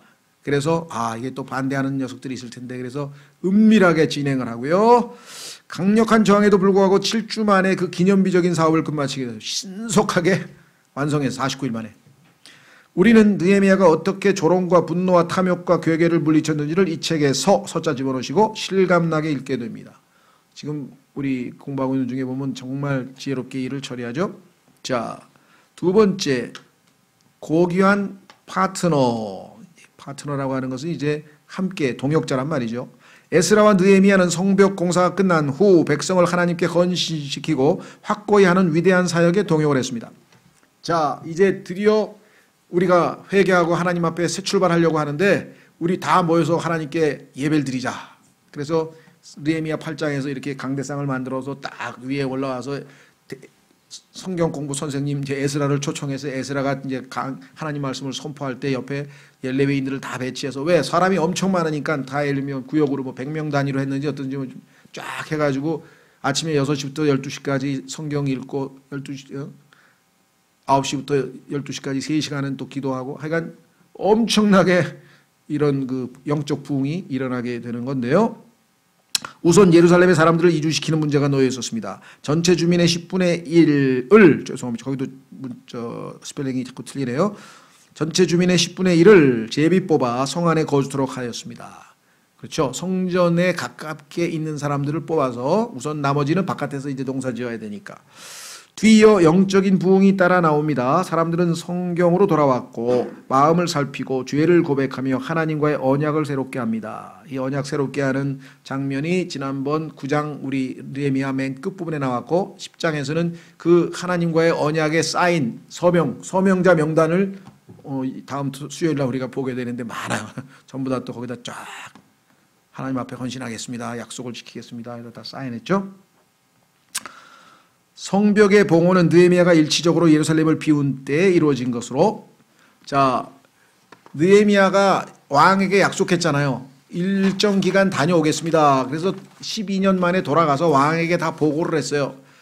예루살렘 총독으로서 왕이 저에게 맡기신 모든 책무를 다 하고 이렇게 해서 완성했습니다 하고 보고를 했겠죠. 예, 그리고 다시 이제 돌아오게 됩니다. 느헤미야가 돌아와 보니 백성들은 다시 옛 죄악으로 물들었고 보니까 느헤미야가 있을 때에는 안 하던 짓을 또 한 거예요. 거기에 뭐 다시 이방 여인하고 혼인을 한다든가 뭐 이런 일들이 벌어졌죠. 이에 그는 이들을 엄하게 책망하고 정화시켜야만 했습니다. 그렇습니다. 성경에 보면 예수 그리스도께서도 그렇고요. 우리의 야담의 육신은 오래 가질 않아요. 우리가 신앙생활 한 2, 3년 막 그냥 은혜롭게 하다가 다시 쭉 그때마다 하나님께서 다시 하나님의 말씀으로 우리를 정결하게 예수님의 보배로운 피로 정결하게 하는 정화에 꼭 필요한 과정이죠. 정화시켜야만 했습니다. 그는 처음 귀환 시 성벽을 재건하는 임무를 즉각적으로 완수한 것처럼 이번 이 죄의 문제에 즉각적으로 단호히 대처합니다. 아까 말씀드렸죠. 상당히 우리가 볼 때는 과격한 방식으로 대처를 하게 됩니다. 자, 그래서 하나님께서는 이제 이스라엘 백성들을 포로에서 다시 원래의 땅으로 돌려 보냈고요. 그 이후 약 얼마 있다가 400년간 즉 그 이후에는 이 소위 말하면 알렉산더라고 하는 사람이 나타나 가지고 그리스 제국이 들어서고 그리스 제국의 휘하에 있다가 얼마 있다가 다시 이제 로마가 들어온단 말이죠. 이제 그런 과정 동안에는 하나님께서 말라기 즉 약 400년 동안 마지막 그 이스라엘 역사에 있어서 예수님이 오시기 전 400년 동안은 침묵기가 있었어요. 하나님께서 대언자도 안 보내고 전혀 하나님께서 뭔가 겉으로 역사하시는 게 하나도 없는 것 같아서 우리가 침묵기라 이렇게 얘기를 하는데요. 사실은 뭐 침묵기는 맞죠. 그런데 하나님께서 왜 그 기간에 침묵을 했는가? 그건 또 이제 하나님의 숨겨진 뜻이 있겠죠. 그래서 예수님이 오셨을 때를 성경에서 뭐라고 얘기하냐면 때가 참해. 하나님께서 딱 정하신 시기가 딱 됐기 때문에 그렇죠. 우리도 때가 차서 9달 돼야 나와야 정상이지 7달 만에 나오면 미숙하니까 2달 동안 저기 어디에 들어가야 됩니까? 인큐베이터에 들어가듯이 예수님도 때가 참해. 그런데 그 때가 차기 전에 유대인들은 400년 동안 굉장히 두려웠을 거예요. 왜? 하나님의 전혀 대언자도 안 보내고 그냥 그래서 그때 소위 말하는 묵시문학이라 그래가지고 막 신비문학 뭐 별 희한한 게 다 있었어요. 그래서 그때 만들어진 많은 것들이 나중에 성경도 아닌데 성경인 척 들어가가지고 이게 외경이라는 게 만들어져 가지고요. 하여간 하나님께서 허락하신 그 기간에 또 이제 많은 문제가 생깁니다. 그래서 나중에 이제 우리가 요 침묵기, 즉 말라기부터 예수님 올 때까지 400년간도 또 요약해서 한번 우리가 다음 구약 신약계론 배우기 직전에 아마 또 우리가 잠깐 언급을 할 텐데요. 자, 이제 마지막으로 이제 시가서로 들어가니까 시가서로 들어가고 대언서는 이스라엘 역사에서 중간중간에 위기에서 하나님께서 파송한 12명의 그 하나님의 어떤 뭐 특수부대 요원 같은 암행어사 같은 사람들의 사역에 대한 기록이 이제 그 대언서고요. 역사적으로 이제 끝난 거예요. 여기서 이제 다 끝났는데 마지막으로 그 느헤미야와 그 에스라서 중간기에 그러니까 에스라도 고국으로 돌아와서 있었던 일을 기록한 것이고 느헤미야도 고국으로 돌아와서 있었던 일을 기록한 거잖아요. 주로. 그런데 그게 아니고 그 사이에 저 바벨론이 망하고 이제 페르시아가 들어섰는데 페르시아 제국의 시절에 거기에 남아있던 유대인들이 있었어요. 고국으로 안 돌아오고 남아있던 유대인들이 한 악한 통치자 어떤 그 총리에 의해서 완전히 씨를 말리는 멸절당하는 몰살당할 위기에 처하게 됐는데 그때 하나님께서 어떻게 그들을 구출해 내셨는지 그 얘기가 요 에스더라고 하는 책에 써 있어요. 그래서 에스더라고 하는 한 유대 여인의 이름인데 놀랍게도 성경 66권 중에는 룻이라고 하는 여인의 이름이 성경의 타이틀로 책의 타이틀로 들어가고 두 번째가 에스더입니다. 근데 이 에스더라고 하는 책은 신기한 게요. 하나님이라고 하는 단어가 단 한 번도 안 나와. 그런데 하나님께서 항상 역사하고 계셔. 보이지 않는 손길로. 이게 아주 우리에게는 도전적인 거죠. 하나님이 눈에 안 보인다고 해서 하나님께서 안 계신 것이 아니라는 사실을 우리가 항상 알아야 되겠죠. 자, 그래서 에스더라고 하는 책이 어떤 책인지 조금 요약하고 이제 우리는 시가서로 넘어갑니다. 자, 에스더. 에스더 길은 성경에서 예언이 아니고 여인입니다. 여인. 이게 왜 예언이라고 쳤는지 모르겠어요. 여인의 이름이 붙여진 두 책 중 하나입니다. 이게 누가 아마 성근이가 쳤나? 하여간 성의 없이 친 것이 역력하죠. 내가 보니까. 성근이는 성실의 뿌리라 그랬는데 전혀 성실하지가 않은, 부모의 바람대로 된 사람은 여태까지 못 봤어요. 대부분 보니까 이름하고 반대로. 그래도 하여간 뭐 그때 어떻게든 쳐놨으니까 지금 교재가 남아 있어서 다행인데. 요즘 얼굴도 볼 수 없어요. 전화도 없고. 행방불명된 것 같아요. 하기야 뭐 부산에 가 있어서 바쁘고 뭐 왔다 갔다 하느라고 그러겠지만. 예. 자, 왜 갑자기 여인을 예언이라고 붙였는지 모르겠네요. 자, 룻은 신기하죠? 유대인과 결혼한 이방인이었던 반면에 에스더는 이방인과 결혼한 유대인이었습니다. 자, 이게 세대적 진리와 밀접한 관계가 있죠. 하나님께서 유대인을 다루던 시점, 그 다음에 유대인과의 관계가 끊기고 이방인들과의 관계를 하시다가 그들이 교회로 구원받고 교회가 되고 그 다음에 나중에 다시 환란기에 유대인에게 다시 기회가 주어지고 이 모든 것들이 하나님께서는 순간중간에 다 상징적으로 이렇게 암시해 놓았죠. 자, 그래서 룻은 주님의 몸된 교회잖아요. 왜? 유대인과 결혼한 이방인, 유대인이신 예수님과 우리가 결혼했으니까 우리를 나타내고 있는 거죠. 나중에 에스더는 이방인과 결혼한 유대인이었다. 그래서 결국은 다시 유대인의 시대가 올 것을, 즉 환란 때에, 그래서 천년왕국 때에 드디어 유대인이 속된 말로 뜨는 거죠. 쭉 밑바닥에, 지금 현재 유대인들은 전 세계에서 가장 욕을 많이 먹죠.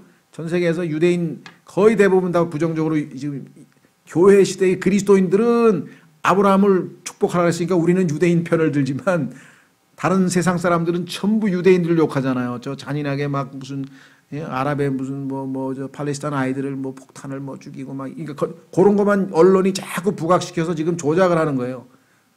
사실은 뭐 유대인은 자기 나라를 지키기 위해서 어쩔 수 없는 상황이죠. 그거는. 어쨌거나 또 하나님께서 주신 땅을 자꾸만 다른 나라가 빼앗으려고 하니까 지킬 수밖에 없는데, 그냥 드러나는 현상만 보면 괜히 이스라엘은 그 나약한 그 팔레스타인의 그 평범한 시민들을 계속 뭐 어린애들까지 막 죽이는 어떤 그런 악한 민족으로 지금 자꾸 그 신문이라든가 이 언론에서 조작되고 있고, 결국은 전 세계의 반유대주의 물결이 지금 점점 돼서 적그리스도가 등장할 때는 아주 유대인 혐오 사상이 아주 최극에 달할, 이것은 인류 역사에서 항상 되풀이되어 왔어요. 왜 그럴까요? 그 뒤에 마귀가 숨어 있어서 그렇죠. 왜? 성경에 보니까 하나님께서 여인의 씨를 통해서 마귀를 멸하실 것을 정하셨는데, 그 여인의 씨가 알고 보니까 유대인의 씨로 온단 말이죠. 유대민족을 통해서. 그래서 마리아, 그죠? 마리아가 유대인 아니에요. 그렇죠? 그러니까 항상 마귀는 뒤에서 이 여자의 씨가 나타나기만을 기다리고 있는 거야. 왜? 자기를 멸할 거니까. 긴장이 되니까. 이 여자의 씨가 언제 나타나냐 이거야. 그런데 드디어 나타났어요. 어디서 나타났습니까? 유대 베들레헴에서 나타났어요. 그래가지고 동방 박사가, 동방의 현자들이 와가지고 그 얘기하니까 헤롯이라고 하는 사람의 영을 격동시켜가지고 2살 아래 다 죽이라. 예수님 죽이기 위한 수법이에요. 그러나 하나님은 벌써 아들은 이집트로 피난을 보내놓으시고, 하나님을 이길 수는 없죠, 마귀가. 자, 그래서 유대인들은 끊임없이 보이지 않는 이 마귀가 책동하는 거기에 도구로 쓰이는 자들에 의해서, 그 중에 최근에 제일 많이 쓰인 자가 히틀러였고요. 그 전에는 헤롯이 2살 아래 다 죽이려고 그랬고요. 그 전에는 또 마귀가 유다의 나약함을 이용해가지고 유다가 또 며느리와의 무슨 이상한 그런 짓을 저질러가지고 또 막, 하여간 뭔가 이상한 일이 벌어지면 전부 뒤에서 마귀가 뭔가 일을 저지르고 있는 거예요. 영적인 통찰력을 통해서 우리가 봐야 되겠죠. 자, 그래서 드디어 에스더 이제 쭉 읽어가면서 마무리 짓겠습니다. 에스더 길은 성경에서 여인의 이름이 붙여진 두 책 중에 하나입니다. 룻은 유대인과 결혼한 이방인이었던 반면에 에스더는 이방인과 결혼한 유대인이었습니다. 에스더기에서 일어난 사건은 에스라와 느헤미야서 중간기에 있었습니다. 에스더기의 개요는 뭐냐? 쉽게 얘기하면 첫째, 유대인을 말살시키려고 하는 음모를 꾸미게 됩니다. 그런데 그 음모를 어떻게 대처했는가, 그리고 결과 어떻게 좌절되어서 유대인이 살아남았는가, 하나님의 어떠한 섭리적인 손길이 개입했는가, 하나님의 솜씨를 우리가 보게 되는데, 하나님이란 단어는 이 책에서는 단 한 번도 안 나온다. 아주 신기하죠. 에스더서는 페르시아의 수도, 지금 페르시아가 어느 나라인지 아시죠? 이란입니다. 지금 이란. 지금 이란이 왜 세계에서 그렇게 아직도 떵떵거리고 사냐? 대페르시아 제국의 후손이다 이거예요. 이라크가 또 왜 아직도 저렇게 팔팔해요? 대바빌론 제국의 후손이다. 그러고 있는 거예요 지금. 시리아도 뭐 대아시리아 제국의 후손이다. 밤낮 지금 옛날 후광을 입어가지고. 그렇죠? 중국도 옛날에 그냥 막 송나라 한나라 막 대국에 막 뭐 그래가지고 지금 힘 좀 쓰고 있고요. 자, 그래서 페르시아의 수도 수사라고 하는 곳인데요. 에서 발생한 사건을 다루고 있습니다. 이 이야기 속에는 페르시아 왕이 190번 언급되고 있으나 하나님은 단 한 번도 언급되고 있지 않습니다. 그럼에도 불구하고 하나님께서는 여전히 자신의 백성을 지켜보고 계셨고 보존하셨습니다. 시편 120편 4편에 보면 하나님은 졸지도 주무시지도 않는다고 했었으니까, 졸지도 주무시지도 않으시니까 다 간섭하고 보고 계셨다. 에스더 이야기하면 떠오르는 게 뭡니까 여러분? 에스더 하면 딱 떠오르는 거 뭐 없어요? 하만, 또 그렇죠. 죽으면 죽으리라. 에스더의 신앙 고백. 야, 난 죽으면 죽겠다. 목숨 걸고 하는 신앙. 그래서 정말 이것 때문에 정말 너무나 많은 사람들이 도전을 받았죠. 그렇죠? 한 여인이 하나님을 위해서 목숨을 걸고 죽으면 죽으리라 하고 믿음으로 살았는데, 우리 그냥 기껏해야 뭐 죽으면 하늘나라로 갈 건데 그것도 목숨이 아까워가지고. 그렇죠. 그래서 그 우리나라에서 죽으면 죽으리라라는 책을 쓰신 분이 계시잖아요. 안이숙이라고 하는. 안 읽으신 분은 읽으시오. 오늘 밤 읽으면 내일 교회 못 오실 것 같아. 그냥 다 읽다가 손을 놓을 수가 없다 그러더라고요. 웬만한 사람들은. 그만큼 아주 은혜로운 책인데 하여간 뭐 눈물 없이는 못 읽는데요. 그리스도인 중에서 죽으면 죽으리라, 죽으면 살리라, 죽어도 괜찮아요. 뭐 죽으면 어때요인가? 하여간 뭐 계속 그렇게 책이 나와서 그분의 간증책이 아주 신기해요. 그분은 일제시대 때 중학교인가 고등학교, 중학교인 것 같아요. 하여간 중고등학교 중에 하나겠죠. 음악 선생님이에요. 음악 선생님. 그런데 조회를 쓰는데 학생들하고 선생들이 쫙 조회를 섰는데, 일제시대 때 신사참배를 하기 위해서 동쪽을 향해서 경례하고 이제 우상숭배. 그런데 하나님을 믿는 내가 어찌 우사에게, 일본 황제에게 절을 하느냐, 꼿꼿하게 서 있었어요. 대단하죠? 믿음. 왜? 죽으면 죽겠다 이거야 나는. 저 우상한테 절 못한다. 그 당연히 어떻게 해요? 죽어봐. 감옥에 잡혔어요. 그 감옥에 들어갔어요. 그 감옥에서 사는 거예요. 엄청나게 고생을 했죠. 뭐 정말 연약한 여선생이 거기 들어가서 얼마나 힘들었겠어요. 고문도 당하고 막. 그런데 하나님께서 주신 사랑이 얼마나 넘치는지, 주먹밥이 나왔는데 옆에 보니까 막 더 먹고 싶어 하는 사람, 막 힘들어하고 막 그런 사람들이, 병자도 있고 그래가지고 다 나눠줘 버렸어. 자기는 굶고, 뭐 굶을 때도 많어. 그렇게 사랑을 실천하는 모습이 그 책에 눈물겹게 써 있어요. 근데 너무나 또 놀라운 거는, 그러고 있는데 못 먹으니까 병에 걸렸잖아요. 그러니까 내보냈어. 너 안 되겠다. 여기서 잘못하면 죽겠다 싶어가지고 일본에서 감옥에서 내보냈는데, 그 어머니가 또 대단한 사람이야. 네가 어찌 하나님의 일꾼으로서 다른 불쌍한 사람들 다 감옥에 있는데 너 혼자만 기어 나왔냐? 그래 다시 도로 들어갔어. 어머니한테 질책을 받고 다시 들어갔어. 그러고 살고 있는 중에 뭡니까? 일본이 망했잖아요. 해방이 됐잖아요. 그렇죠? 그래서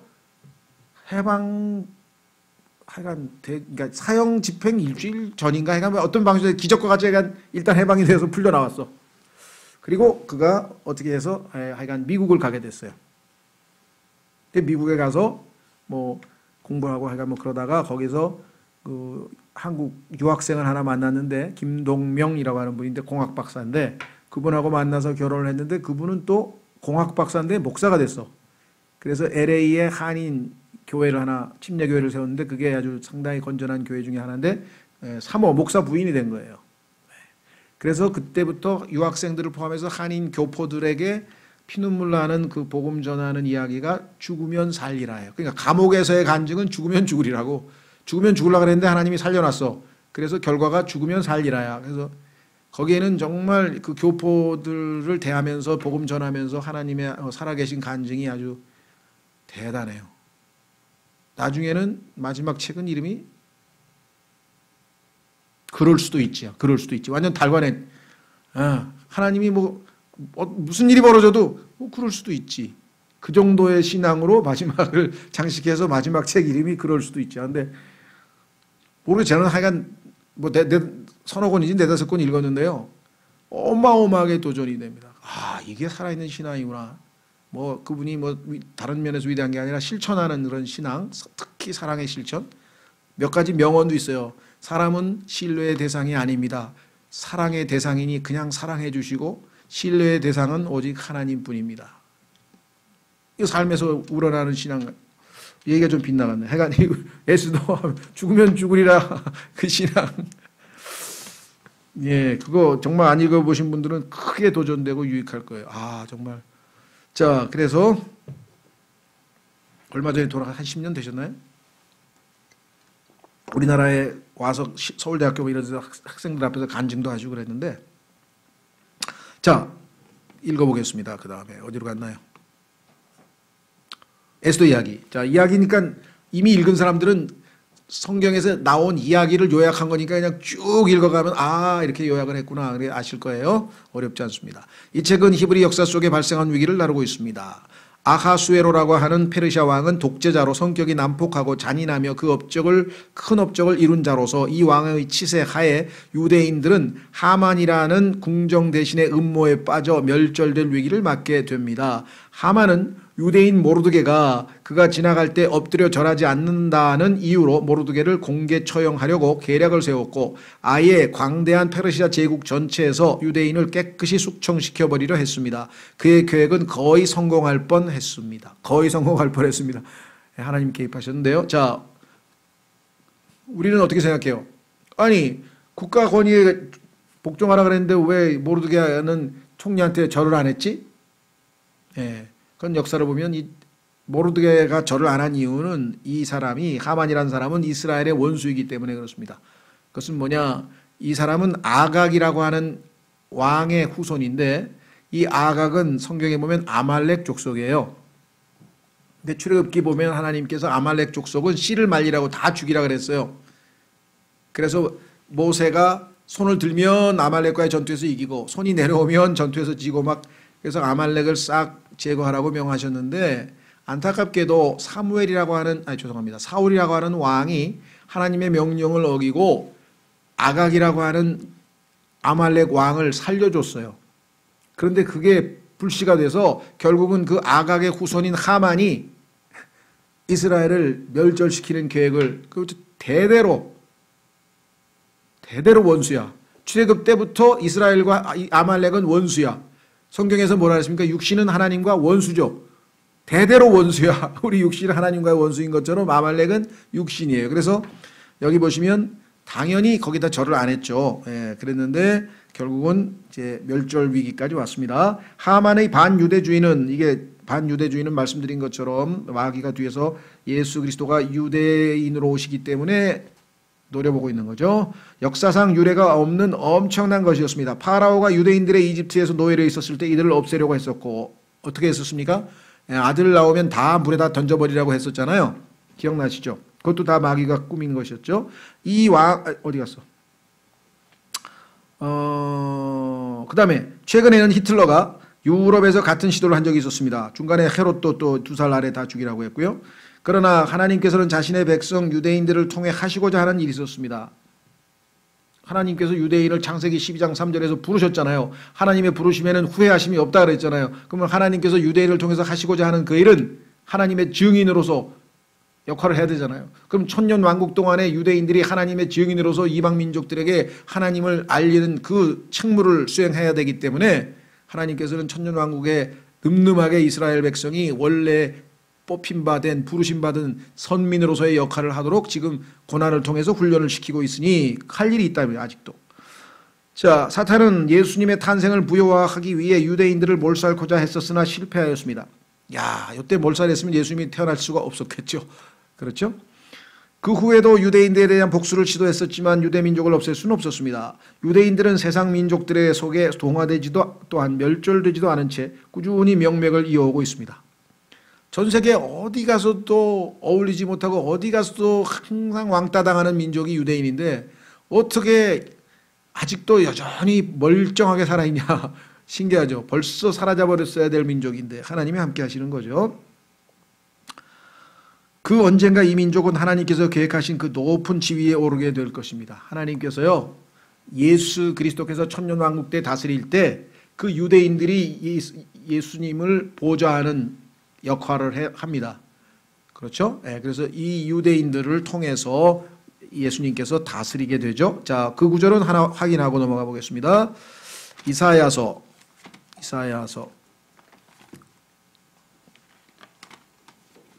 2장에 보면요. 이사야서 2장에 보면은 천년왕국이 세워지면 지금이야 뭐 트럼프가 제일 세니까 트럼프한테 가서 인터뷰를 할지 모르지만 그때 가면 예루살렘에 가서 예수님하고 인터뷰를 해야 되겠죠. 예. 예수님께서 정하신 것이 이 세상의 운명을 결정짓는 모든 정책일 텐데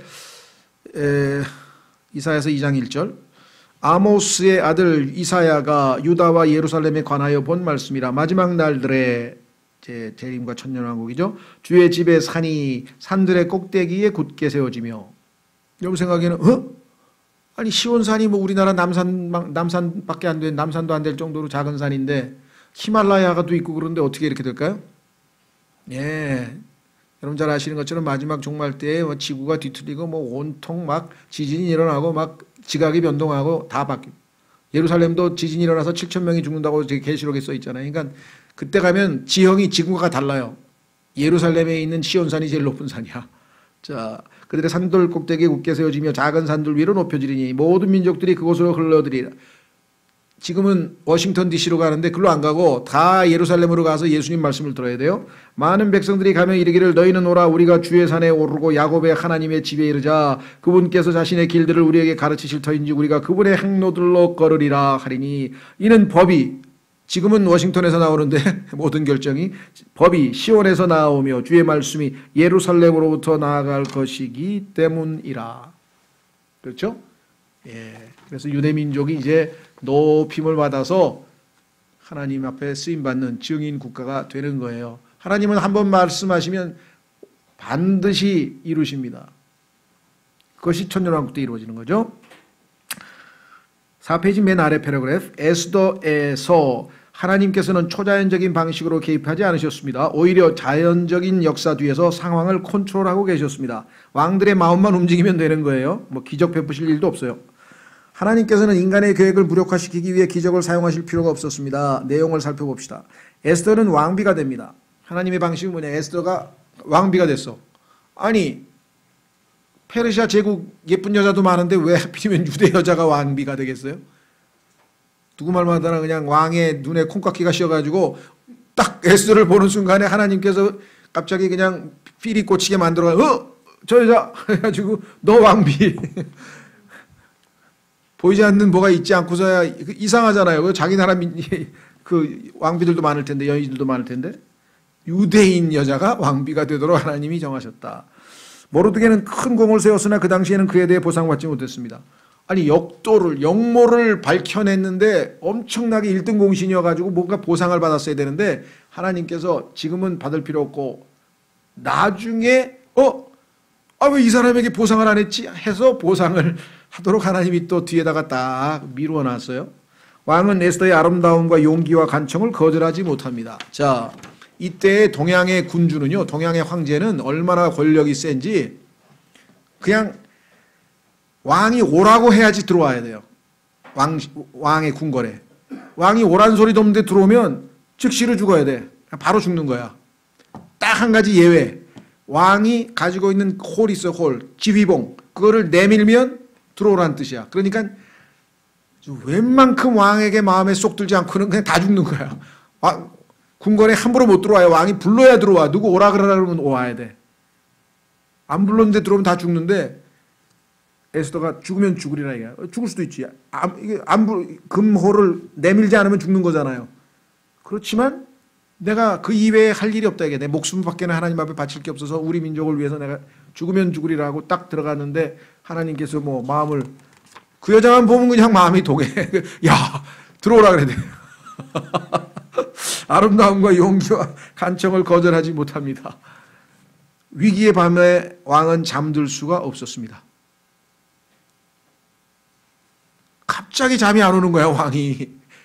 하필이면 그날 왜 이렇게 잠이 안 오지? 야 저기 가서 도서관에서 역사 실록 좀 가져와. 왕대 선조의 실록들 좀 가져와 봐라.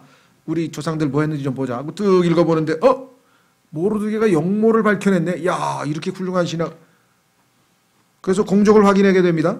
하만은 원수 모르드게의 시종 역할을 할 수밖에 없게 되고 에스더가 준비한 장치에서 함정에 걸려들어 자신이 모르드게를 매달려고 만든 교수도에 매달리게 됩니다. 여러분 스토리 아시잖아요. 그렇죠? 왜 이 사람은 아무것도 안 했지? 그래서 총리를 불러서 하만을 불러가지고 이렇게 공로를 크게 세운 사람인데 어떻게 하면 좋으냐 그랬더니 왕이 옷을 벗어서 입히시고 왕이 말을 타고 행진을 하면서 위대하도다 하고 막 그렇게 좀 크게 칭찬하십시오. 알았어. 가서 모르드게 데려다가 네가 그렇게 해.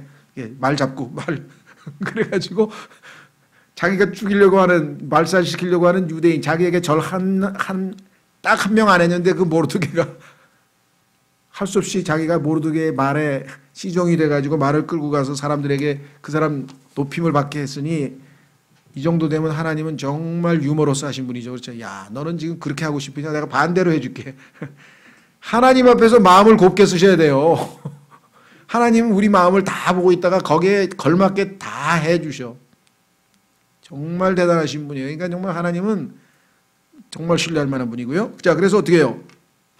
에스더가 준비한 잔치에서 그래서 결국은 자기가 함정에 걸려 들어가가지고 모르드게를 매달려고 딱 교수대까지 만들어놨는데 자기가 거기에 매달리게 됐죠. 여러분 잘 아시죠? 자, 요 구절도 한 구절 성경 찾아보겠습니다. 전도서 10장 8절. 전도서 10장 8절에 보면요. 다른 사람 죽이려고 몰래 나쁜 짓 하면 그 나쁜 짓이 자기한테 되돌아온다고 성경에 써 있어요. 마음을 곱게 써야 됩니다. 전도서 10장 8절. 그러니까 그리스도인은 어떤 면에서 보면 엄청 편해요. 왜? 하나님 한 분 앞에서만 바로 되면 돼. 딴 거 신경 쓸 거 없어. 뭐 누가 나를 비방하든 욕을 하든 속이려고 하든 뭐 무슨 짓을 하든 결국은 하나님 뜻대로 다 돼. 그래서 하나님 앞에서 그래서 그게 라틴어로 코람 데오라 그래요. 신학자들이 코람 데오, before God. 그러니까 하나님 앞에서 살면 돼. 하나님 앞에서만 양심껏 바르게 살면 나머지는 하나님이 알아서 하셔. 자, 그래서 전도서 10장 8절에 뭐라 그랬습니까? 구덩이를 파는 자는 거기 빠질 것이요 누구든지 울타리를 허는 자는 뱀에게 물리리로다. 그렇죠. 남을 해치려고 하면 그게 닭에게 되돌아오는 거예요. 그 요번에 김기식 원장인가 보세요.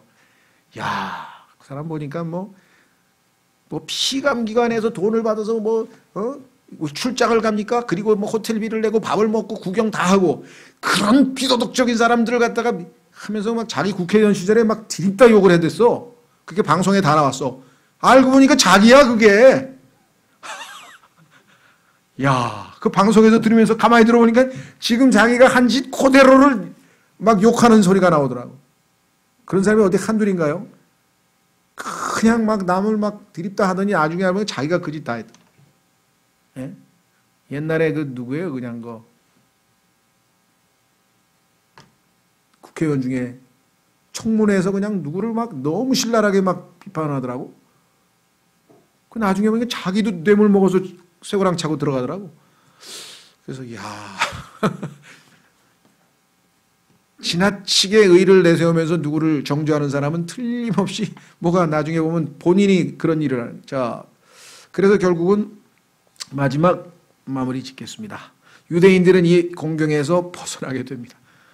하나님을 이길 수는 없죠, 마귀가. 그래서 우리는 궁극적으로 마지막으로 승리하신 주님이 있기 때문에 이 땅에 뭐 불의가 있던 거기에 대해서 그렇게 동요하지 않습니다. 사건의 시점이나 전개 과정은 실로 놀라운 것이었습니다. 보이지 않는 하나님의 손길, 그거를 읽어내는 것, 그 하나님의 섭리를 읽어내는 게 신앙이죠. 아, 하나님이 작용하셨구나. 그렇죠. 저도 뭐 과거에 보면은 이거 이렇게 일어날 일이 아닌데 그 하나님께서 역사하시는 게 너무나 역력해요. 자, 그래서 오늘날까지도 유대인들은 부림절이라는 이름으로 이 사건을 기념하고 있습니다. 유대인들의 명절 중에 여러 가지가 있는데 그 중에 부림절이 있어요. P-U-R-I-M, 푸림이라고 이제 영어로는 읽는데 그러면 이 사건, 이거를 기념하는 거예요. 이때 하나님이 구출하신 사건. 그 다음에 에스더서를 기점으로 구약성경의 역사 기록은 마무리되어집니다. 이 역사를 추적해 보면서 우리는 사람들의 삶 속에 심지어는 어두운 역사 속에서 섭리적으로 역사하시는 분의 손길을 보게 됩니다. 무대 뒤에서 하나님은 다스리고 계십니다. 그렇습니다. 뭐 우리 주변에도 뭐 북한 전쟁 막 그런 거 두려워하거나 근데 뭐 걱정하실 거 하나도 없어요. 어차피 죽으면 이익이고요.